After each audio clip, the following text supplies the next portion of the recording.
Gérer un conflit, ça demande de savoir réguler ses émotions, se montrer un peu vulnérable et communiquer avec l'autre. Ça demande aussi de bien connaître ses limites et ses besoins. Avec mes patients qui ont des problèmes de conflit ou quand je les suis en thérapie de couple, on va travailler avec des outils qui vont permettre d'améliorer notre communication et c'est ce que je vais vous donner aujourd'hui. Voici du coup quelques conseils simples que vous pouvez mettre en place facilement pour résoudre les conflits à la maison. Si vous voyez que vous avez plus de difficultés que ça ou que vous retournez en boucle dans les mêmes conflits, peut-être qu'il y a des traumas d'enfance qui sont réactivés et à ce moment-là, ça peut valoir le coup de demander de l'aide d'un professionnel. La première chose à faire, et je sais que c'est dur sur le moment quand on est énervé, c'est de faire une pause et de réguler son système nerveux.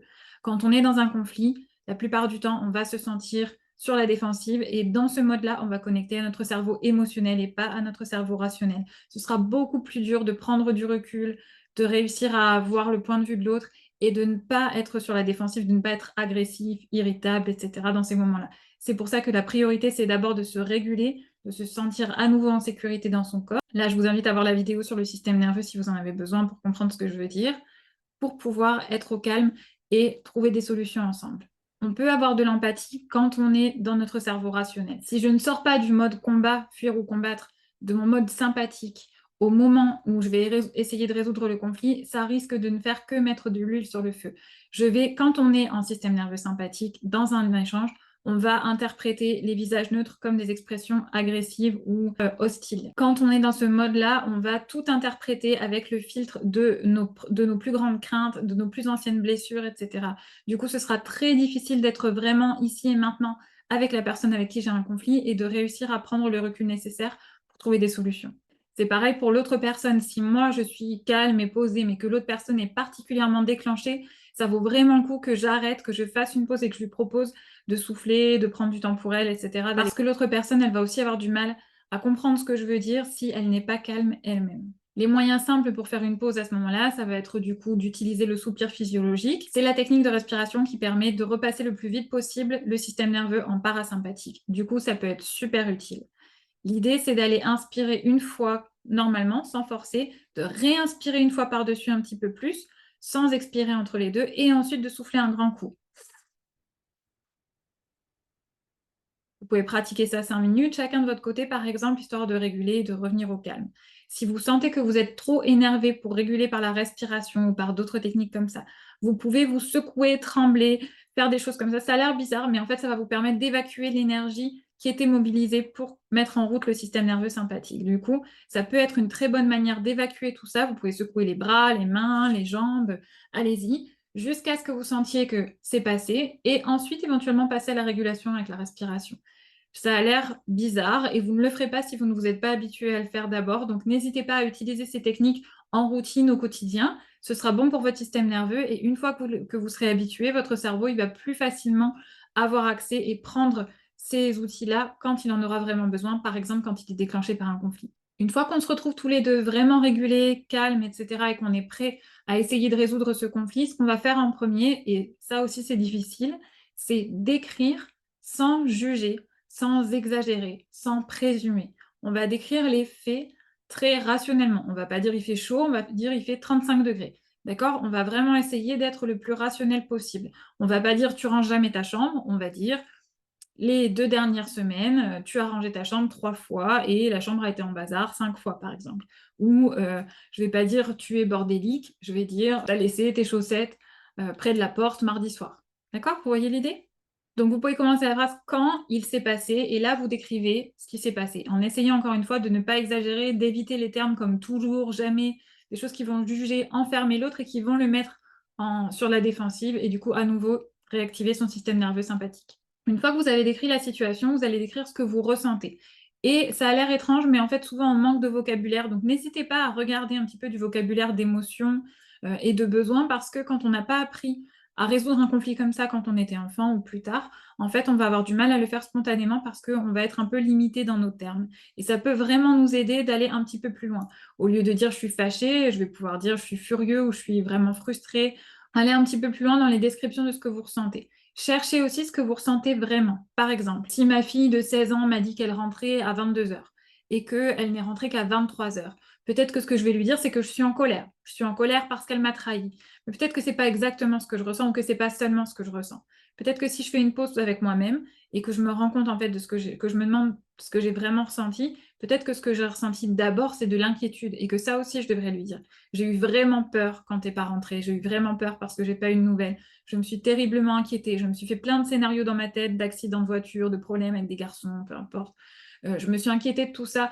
Et en plus de ça, maintenant, je suis fâchée contre toi parce que tu as trahi ma confiance et que c'est vraiment important pour moi. D'accord? Ensuite, il y a une partie très importante. C'est je me suis dit que. On va raconter l'histoire qu'il y a derrière.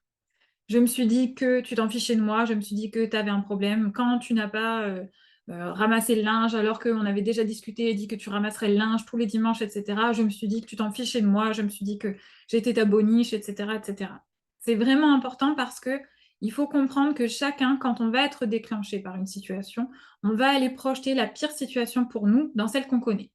Si par exemple, admettons que mon mari m'ait dit ce dimanche à 14h, je vais faire la vaisselle et que j'arrive à la maison à 15h et que la vaisselle ne soit pas faite. Je vais aller me raconter une histoire sans même le vouloir instantanément. La première chose qui va me venir, c'est la pire histoire pour moi. Tiens, il n'a pas fait la vaisselle parce que il a eu un AVC dans la salle de bain, il a eu un accident de voiture en rentrant, il n'est pas à la maison, etc. Mais peut-être que ma voisine, elle, son ex l'a trompée et que du coup, quand elle va voir que son partenaire n'a pas fait la vaisselle alors qu'il avait promis, elle va se dire que c'est parce qu'il était avec une autre femme pendant ce temps-là et qu'il en a profité. On va toujours choisir le pire scénario parce que c'est la manière de nous protéger le plus. Comme si notre cerveau, il se disait, bon, on va dehors, on ne sait pas quel temps il fait, dans le doute, il vaut mieux que je prenne un pull et un manteau, parce que si je vais dehors et que je vois que finalement ça va, c'était pas la peine de me protéger autant, eh ben, je peux enlever mon pull et mon manteau, ce sera pas très compliqué. Par contre, si je sors et que j'ai froid parce que j'avais pas pris assez de protection, j'avais pas pris mon pull et mon manteau, ben là, je vais vraiment me sentir mal et vraiment vulnérable et ça peut être très dangereux pour moi parce que peut-être qu'il fait très très froid et que je peux tomber malade ou je peux mourir si c'est si froid que ça. C'est pour ça que votre cerveau, il va vous mettre des couches supplémentaires dans le doute de protection et c'est là où c'est important de les repérer parce que ça n'est pas parce qu'il a pris son pull et son manteau, ça n'est pas parce qu'on présume la pire histoire que c'est la vérité. Peut-être que dehors il fait bon, peut-être que dans cette situation-là tout va bien et que c'est juste quelque chose qui vous a fait tiquer, qui vous a fait penser à ça, ça n'est pas forcément la vérité.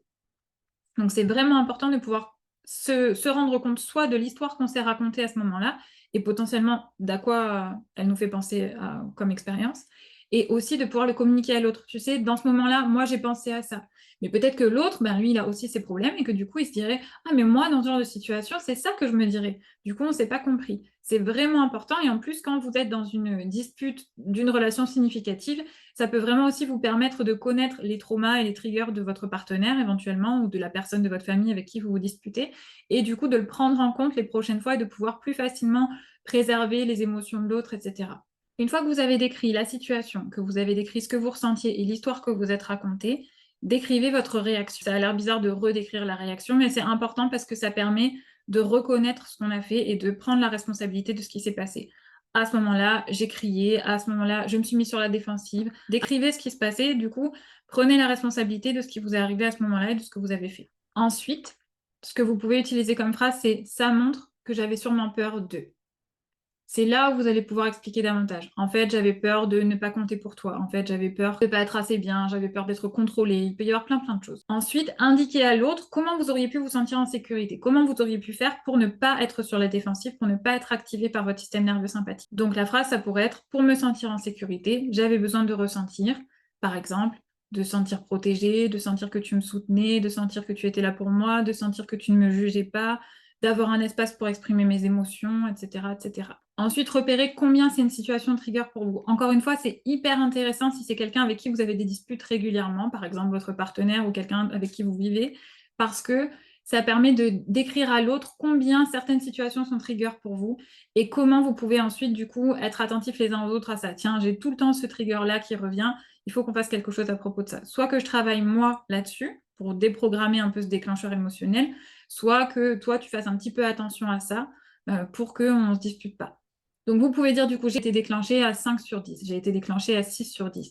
J'ai été déclenchée, normalement, je suis déclenchée à 2 sur 10 pour ça, mais ça fait 10 fois que tu me le fais ce mois-ci, maintenant je suis à 10 sur 10, j'en peux plus, d'accord? On va aller expliquer, du coup, combien ça nous a impacté émotionnellement.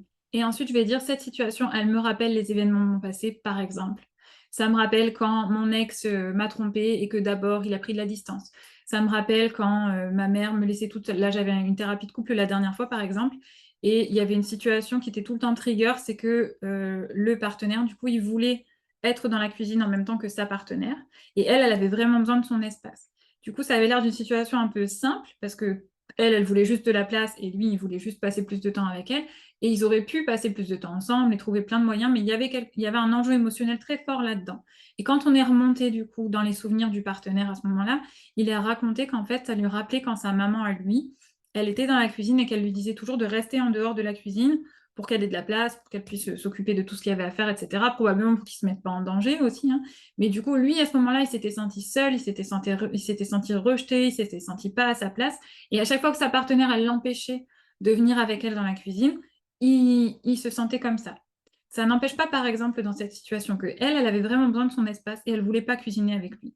Donc, dans ces cas-là, on va reconnaître l'histoire de chacun et reconnaître le vécu et les émotions de chacun et trouver quel est le consensus, quel est le moment où on peut faire en sorte que nos deux besoins soient comblés. L'idée, c'est que du coup, vous fassiez ça tous les deux, chacun. Vous allez reconnaître du coup ce qui s'est passé et travailler ensemble pour trouver des solutions qui soient du coup des solutions qui conviennent à tous les deux. Ce sera peut-être pas la solution qui sera à 100% l'idéal pour chacun, mais l'idée, c'est qu'il n'y en ait pas un qui prenne complètement sur lui pendant que l'autre a la meilleure solution. Il faut se dire qu'à la fin, le consensus qu'on va trouver, ça va être quelque chose qu'on a l'impression d'avoir pleinement choisi. Il faut essayer, tester et essayer de rester une équipe malgré tout, même dans les conflits, pour pouvoir réussir à trouver des solutions plutôt que de se fixer sur des disputes. Ce protocole, il est écrit, j'ai une fiche pour ça. Si vous en avez besoin, vous pouvez toujours me contacter et je vous l'enverrai avec plaisir.